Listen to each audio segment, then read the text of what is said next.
Look, yo, we talking about coral reefs today.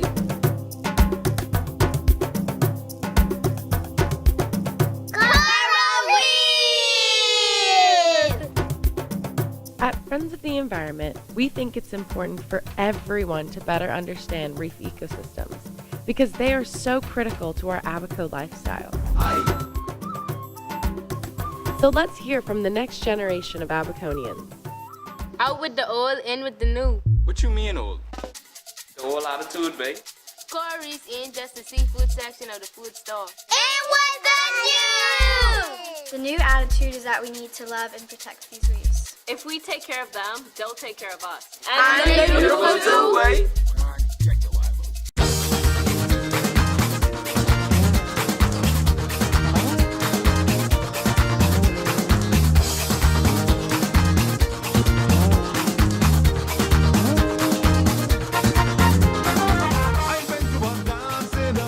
Reefs are built by little animals called corals. And reefs are filled with fish. Ooh, like these goatfish. Did we mention they're beautiful?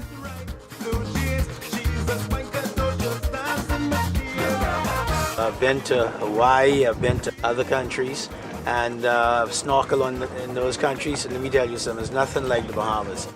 Diving here in Abaco is low stress, easy, accessible to majority of divers. Abaco is famous for having repeat visitors, and I think a lot of them they keep coming back here because of what we have underwater. For me personally, it's like the best elkhorn and stag carp I've seen in the Bahamas so far. The dive industry here is really dependent on coral reefs. Tourism, fish that we depend on here in the Bahamas, and crawfish need coral reefs, need corals building reefs to survive. They have a high biodiversity, one of the highest in the world, and there's just always something to see. They're very bright and colorful, and they're really accessible in the Bahamas.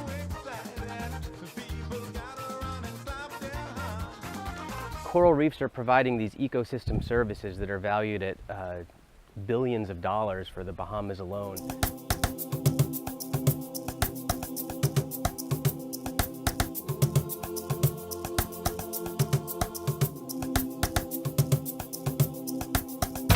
What is your favorite reef creature? I love sea turtles!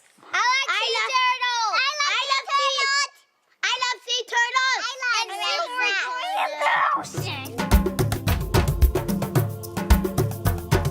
Like many animals, turtles find food on the reefs. This loggerhead has found something to snack on. Many fish, like this angelfish, are grazers. They eat algae off the rock. French angelfish hang out in pairs. Little butterfly fish are grazers too. And they hang out in pairs too. They even feed each other. That is so cute! Grazers come in all shapes and sizes.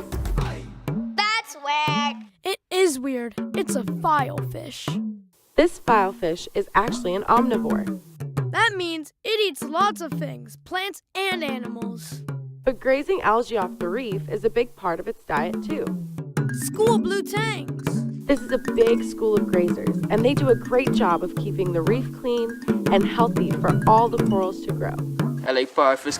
These fish have a beak and are colorful, like parrots.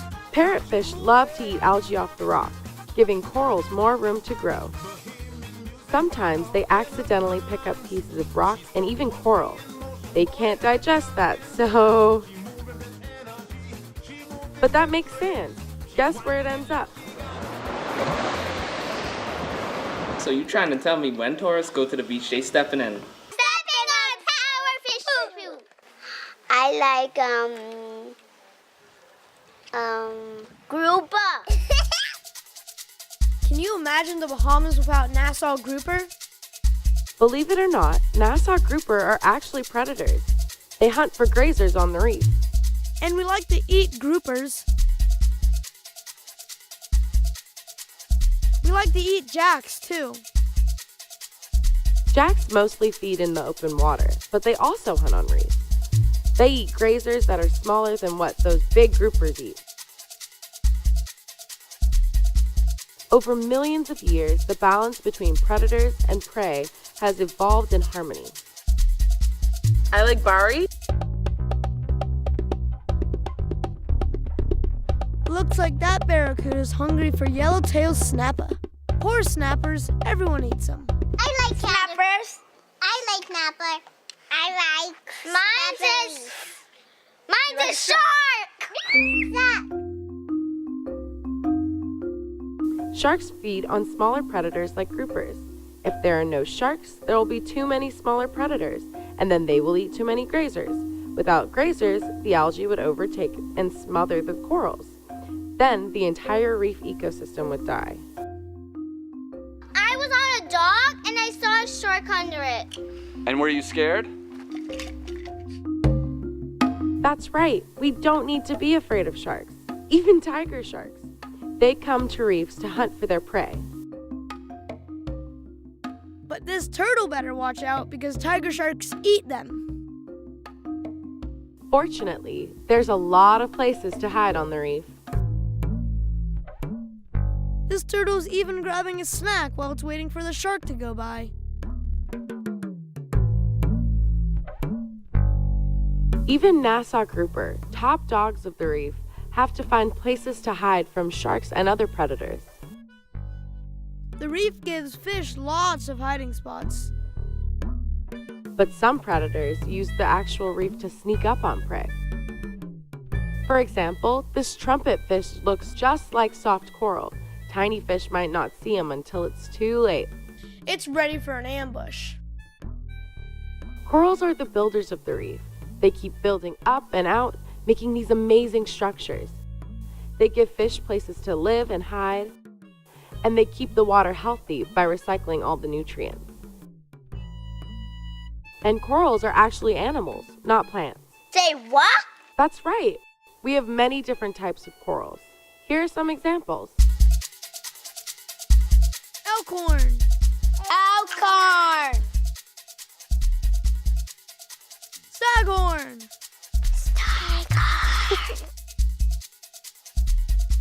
Brain coral. Brain coral. Like the brain inside of you. Wrinkles. Finger coral in front and mound coral in back. Mound coral. There are also soft corals. They sway in the waves. They don't actually build up the reef, but they do still provide homes for fish.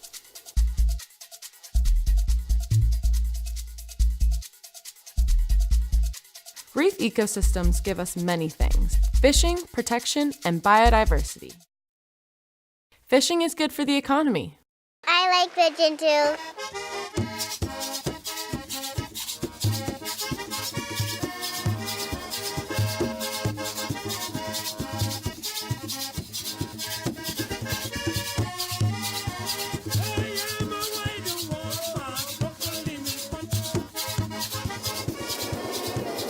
Coral reefs protect the land from big waves.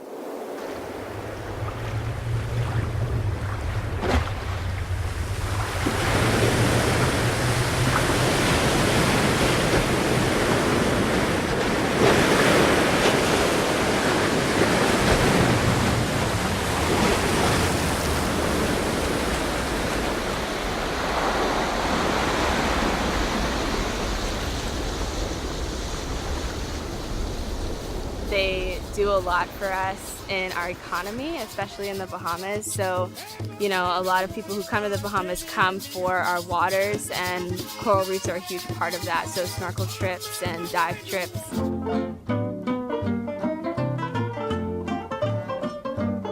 That's really important to our Bahamian economy and for jobs for people who do those dive tours. Well, diving is relatively shallow, up to 60 feet, which makes it accessible to open water divers without having to be advanced open water. The reef systems all come pretty close to the surface, which also makes them accessible to snorkelers.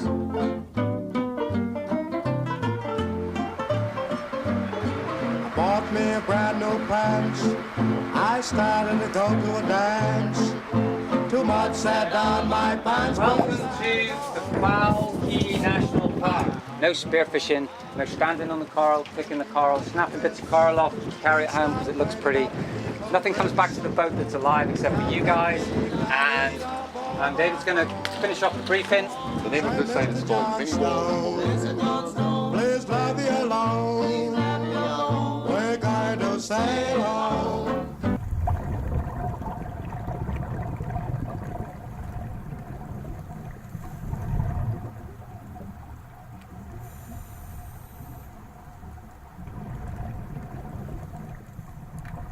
Everyone wants to see big stuff, sharks and things like that, but it's the little things that are most important, you know?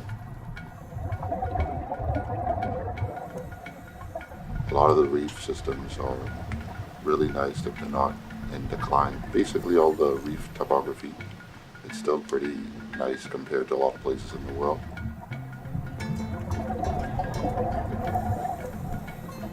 The park's always protected. There's so many different species you can see compared to a lot of places. Just happy to see, that a system actually works, and wish that us humans, we could basically move forward and create more parks. This is our future. It's the only way our kids are going to be able to see all the things we're seeing now. So it's best to try and come together and help preserve things. And that's the way I look at it. I think it's gorgeous, and I'm happy that it is protected. We came to Abaco to dive to see the coral reefs. Because I think it's a critical element in having the visitors return to this beautiful island. Everything down there is amazing. It's an experience that everyone should have, to be honest. It's one of the most beautiful things on the planet, I think, personally. Yeah, it looks sweet down there. Fish were sweet. A barracuda tried to eat me. Yeah, we got pretty close to barracuda. I would most definitely love to go back again. That was an experience. That was definitely something I would do again. Can I get it in America? Can I get it in America? Can I get it in America?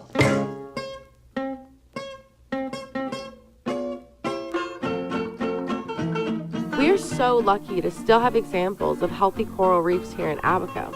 Friends of the Environment is committed to working with all partners to help manage and protect these critical resources. We all have to work together. National parks that protect coral reefs mean more fish for us to eat. If there are so many fish in a protected area, some will have to swim off to other areas where we can catch them. It's called spillover, and it means more food.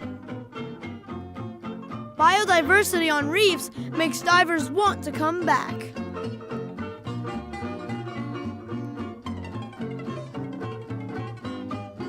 Biodiversity means that there are lots of different species all living together. Scientists haven't even discovered or studied all of the things that live on our reefs.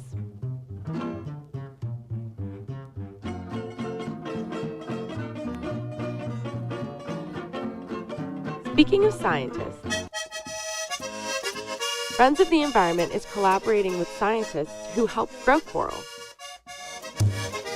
We are looking to do some experimental coral restoration work by collecting the spawn from corals and growing the larvae out and then putting those out onto the reef.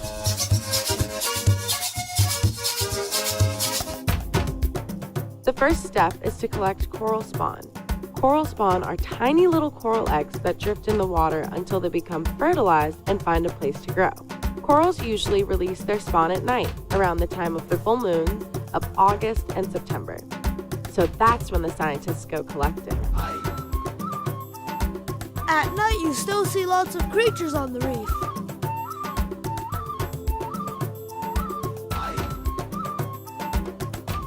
Squid!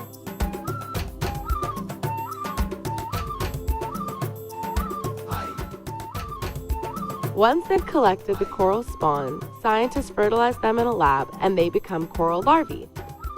The larvae are put in protected pools right next to the reef so that they can mature safely. They call this floating, inflatable, bathtub coral kindergarten. I'm in kindergarten. After several weeks, the new coral are big enough to attach to the reef. Coral restoration through reproduction like this is a very new field. They've done it elsewhere with some of the partners that we're working with. But this will be the first year in the Bahamas that we'll really try to get everything to go through from fertilized egg all the way to juvenile coral. And the idea is that you can grow coral at up to 4 times a faster rate in a coral nursery than it will grow in the wild, and then transplant them onto the reef, which gives the reef itself a fighting chance to recover from some of the damage that has occurred, either from humans or through warmer temperatures.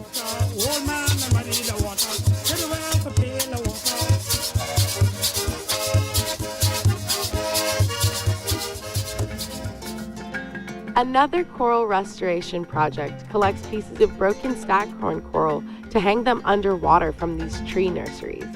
Once they are big enough, they can be reattached to the reef.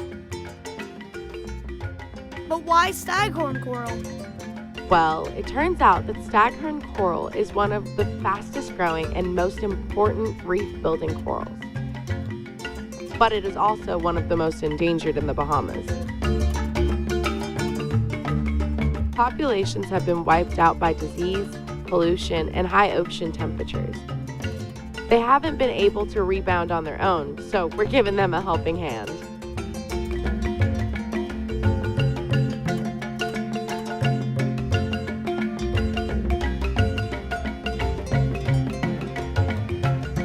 All corals need as much help as they can get because they are declining all over the world, including here in the Bahamas and even in Abaco.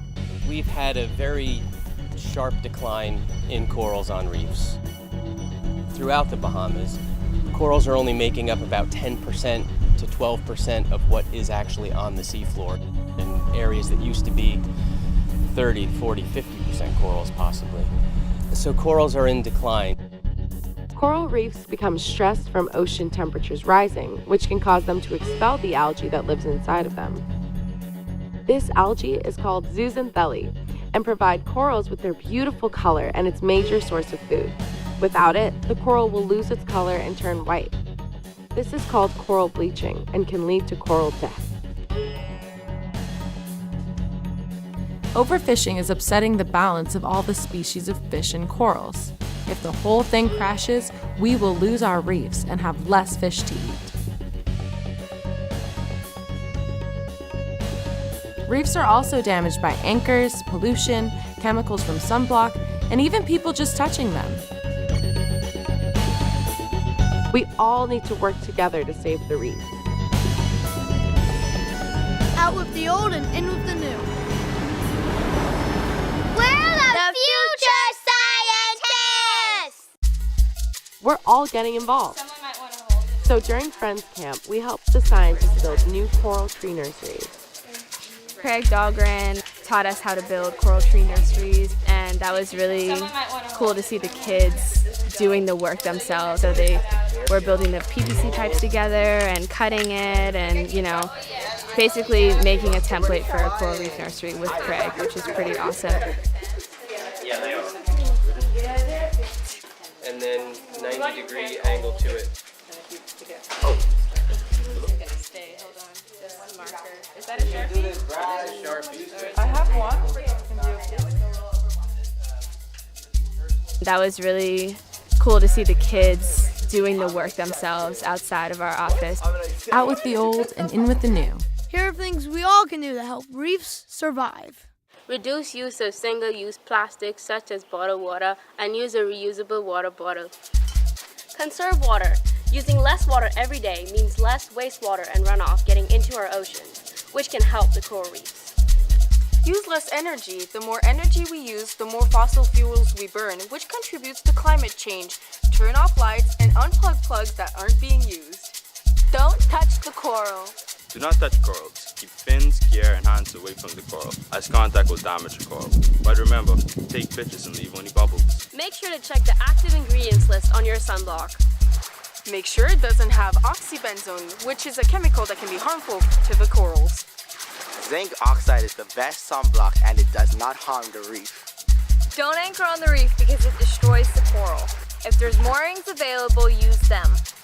Follow all seafood regulations. Don't catch things out of season. Eat only sustainable seafood. And support Friends of the Environment. The best way to see the reefs is to get out there and go snorkeling.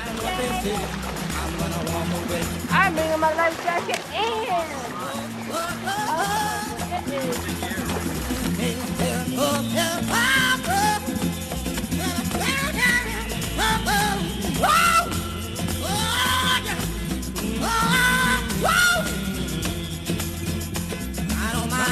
I don't mind what they say. I don't mind what they say.